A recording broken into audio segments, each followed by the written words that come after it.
Well, there goes Vaughan. It's a weekend. I enjoyed a quiet weekend. I had very little to do. Oh, no, on Saturday, Vaughan went off his rocker, didn't he? So did you see that? But anyway, I just heard from him again. And I tell you what, he's warmed up again. Hey, Vaughan, what's going down, brother?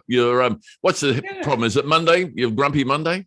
Blue Monday, whatever you call it. I don't like Mondays. There's all sorts of songs we can sing about starting the week off on a bad foot, but it's not that bad. But I'd say I'm in a ranty-tanty mood. And, when I'm in a ranty-tanty mood, I need someone to talk to. And who are you going to call? 0800 Max for the facts. You come and talk to me, man. I'll listen.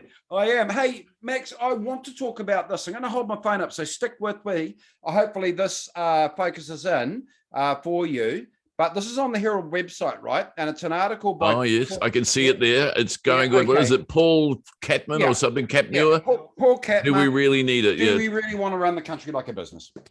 The Herald ran that article yesterday, and it was by journalist Paul Catman, and it was clearly pointed at new National Party leader Chris Luxon, who has a strong corporate background. And I have two issues with that article when I read it. I thought, really? First, the egg-shaped head as a caricature. I mean, clearly, I noticed that too. Yeah, but it's dead right there. It is too. Yeah, it's a shocker. Totally hypocritical, bro. The newspapers are the first to go off on a wokey-dokey charade about hate speech and bullying. Then they turn around and imply that the newly elected leader of the opposition, Chris Luxon, has a head like an egg. After failing all last week to dig up any dirt on his religious views, is that the best they can do, bro? Apparently so. But stay with me, it gets worse.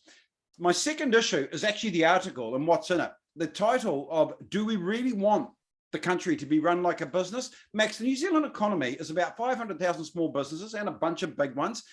We have about GDP of about 300 billion, which is nothing more than the dollar value of all the transactions. And we collect about 85 billion in tax revenue. We pay out 90 billion in benefits. Mate, call me old fashioned. That's a business, right?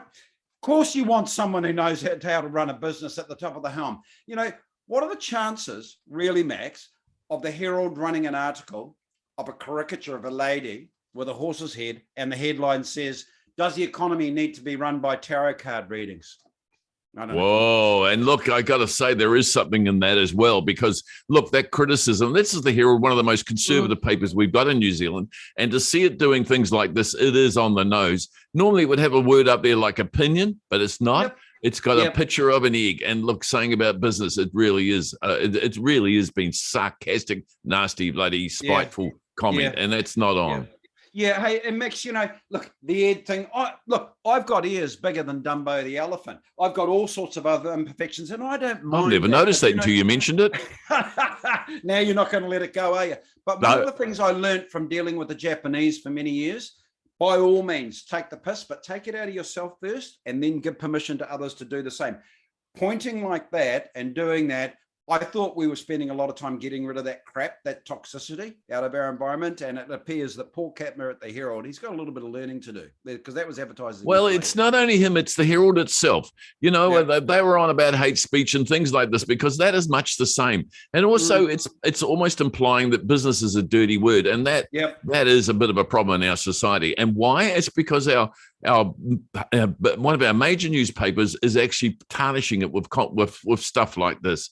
I agree with you, Vaughan. Not on at all. Nice, bro. And I think we don't want to go there. None of us want to be pointing and being nasty about others. I think you call it as you see it. But that is a really good example of our media. Look, do you know what I think happened? I think he had a deadline and he didn't know what to write, and he had 10 minutes and he smashed something out. That's how these journalists roll, right? It looks like a no news day, and he couldn't think what to write, and it was 4 o'clock in the morning and he banged it out. The image is the most spiteful thing, part of that, and I do think it's a bit of an anti-business as well. But I would, may not be him as well. But the other thing is the Herald takes full responsibility for it.